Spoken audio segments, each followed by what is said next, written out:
Et en culture, la première édition du concours Génie en herbe dénommé Orthographique s'est soldée avec succès le week-end dernier en la salle du spectacle du Palais du Peuple sur 16 écoles qui ont compéti pendant les phases éliminatoires. Seulement 2 se sont retrouvés en finale et c'est le complexe scolaire Saint-Adrien de Ngaba qui ont remporté cette épreuve. Regardez. Les finalistes de la première édition du concours des génies en herbe dénommé Orthographique se sont croisés lors de la finale de cette activité à la fois culturelle et éducative organisée dans la salle du spectacle du Palais du Peuple le week-end dernier.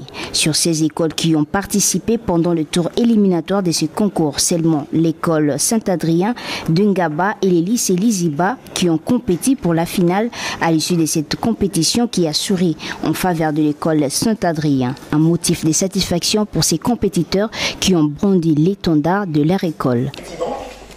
Je parlerai de Biwan qui nous a accompagnés. Je parlerai également, et le plus important, de l'ambassade de France. Ils ont été empêchés, mais ils ont été là depuis le début, spécialement Madame Christine Matignon. Nous allons également remercier aussi l'Union européenne qui nous a accompagnés via la COFED. Nous disons également un très grand merci. Ça fait en sorte que nous puissions avoir de belles images, en tout cas le son et lumière tout au long des épisodes de Orthographique dans Biwan, du conseiller spécial du chef de l'État, conseiller du chef de l'État, et à tous les conseillers, je vais qu'on applaudisse pour eux, parce qu'ils sont restés jusqu'à la fin, c'est quand même le merci. Je pense que vous avez donné rendez-vous, vous êtes venus, vous avez vu, vous serez certainement maçonnat.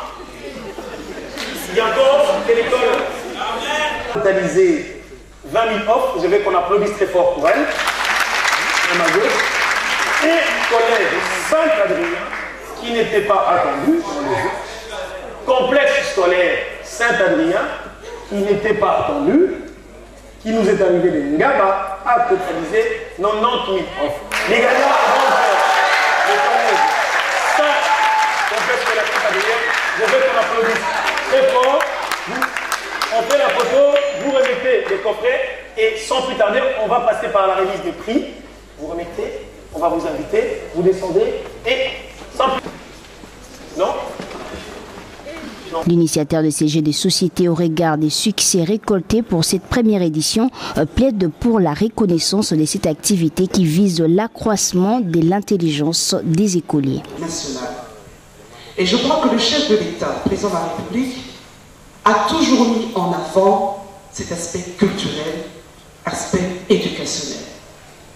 Parce que si les jeunes sont l'avenir de demain, il faut que ces jeunes savent d'où ils viennent. Il faut que ces jeunes comprennent que pour être, il faut d'abord se connaître. Connaître pour être et être pour connaître.